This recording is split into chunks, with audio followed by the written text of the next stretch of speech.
Magandang araw sa inyong lahat. Welcome to my YouTube channel, Trending Pinas TV. Nako po, Congressman Benny Abante, parang bumaliktad na. Bakit po nasabi na bumaliktad na? Ito po yung video. O sige, Sige. nasa linya na natin si 6th District, Manila 6th District Representative Bienvenido Abante. Pag-usapan pa rin natin. Ha? Siya yung chairman kasi ng House Committee on Human Rights. At Pag-usapan pa rin Vice natin, Chairperson oh. din ng House Committee on Good Government Oo. and Public Accountability. Ayan. Magandang Ayan. hapon po, Kong Benny. Kung Benny, Magandang hapon po. opo, Magandang hapon sa inyo. Happy New Year uli. Happy New Year! Kong Ben. Oh, Kong Ben. Ayun, kasi close tayo eh.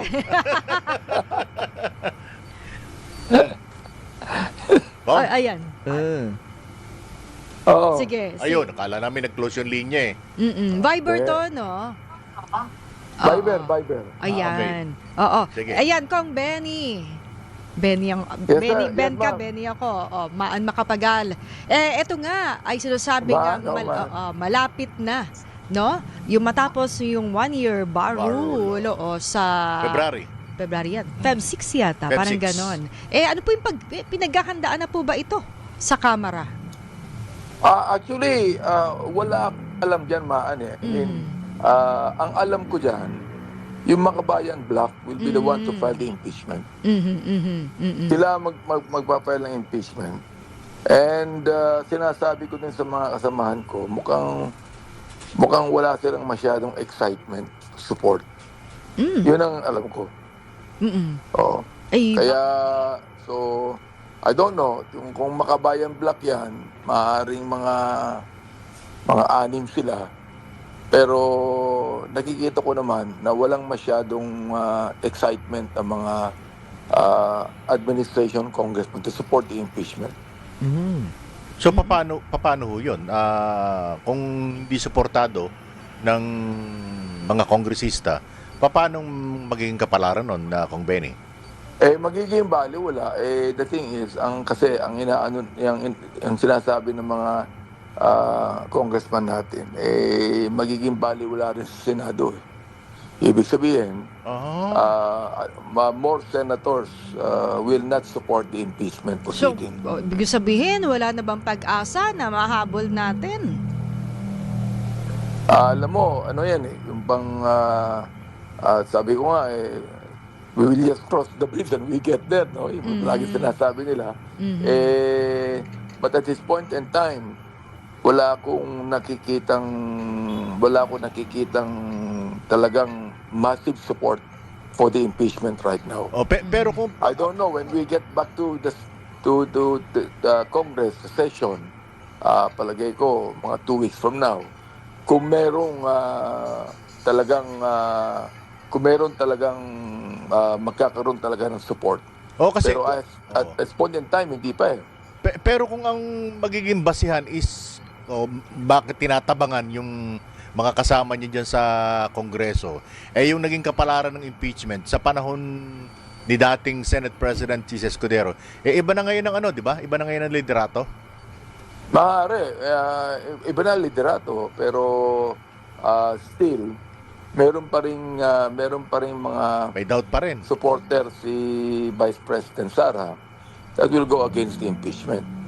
Okay. So, sabi ng mga ibang nakausap ko, anong mangyayari sa atin yan? We will just is only an exercise of futility. Pag tinuloy natin yan, wala rin maaari mangyari.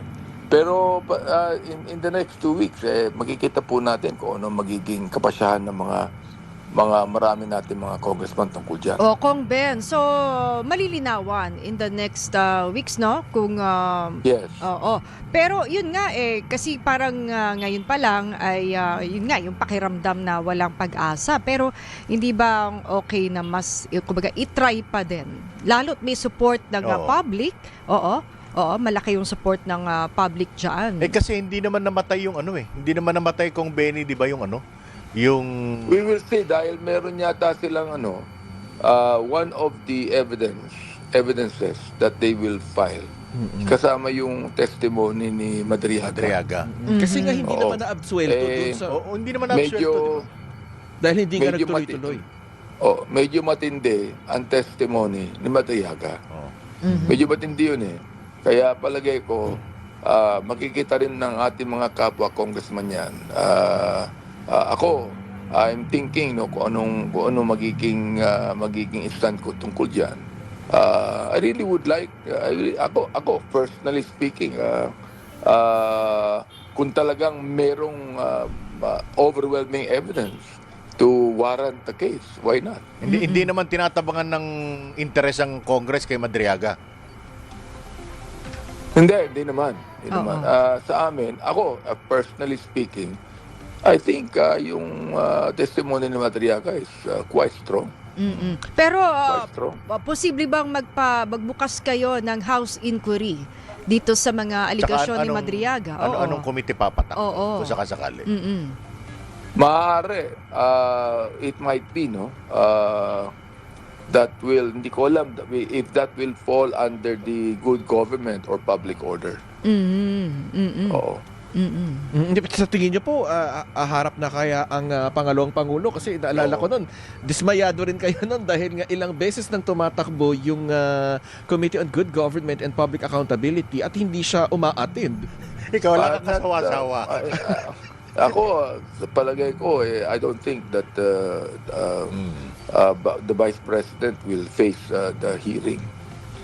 Oo, palagay ko hindi na siya pupunta yan. Nawala She does not actually respect the mandate of Congress. Oo. Nawala tuloy Yun ang- yung yun ang sinasabi niya problema na ron. di ba, Kong Benny? Gusto niya bloody. Oo. Wala naman. Bla, bla. Ni patak, ni gamugong patak ng dugo. Wala tayong nakita. Wala. Pambira. Ba't naman gusto niya maging bloody pambira Hindi, di ba sabi niya? Yeah, sinabi niya, oo. Oo. I do not even know the meaning of sinabi niyang bloody. Oo nga eh.